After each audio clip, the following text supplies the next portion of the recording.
وَلَقَدْ يَسَّرْنَا الْقُرْآنَ لِلذِّكْرِ فَهَلْ مِن مُّدَّكِرٍ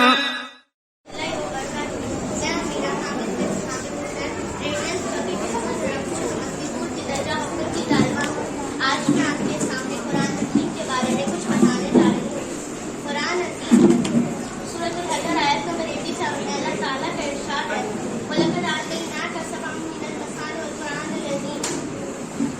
ترجمہ: ہم نے تم کو 7 مثانے اور قرآن عظیم عطا کیے۔ اس سے یہ معلوم ہوا کہ قرآن مجید کو عظیم ہستی نے نازل کیا، اس کے لیے عظیم ترین انسان کا انتخاب کیا۔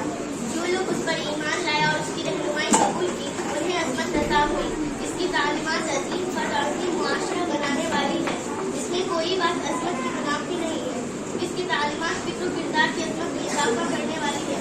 لہٰذا قرآن سے رشتہ جوڑے، قرآن پڑھے، قرآن سمجھ کر پڑھے، قرآن پر غور و فکر کرے، قرآن پر عمل کرے، اللہ کے غضب سے بچے، اللہ کو راضی کرے، آخرت سنوارے اور جنت کو اپنا مسکن بنائے۔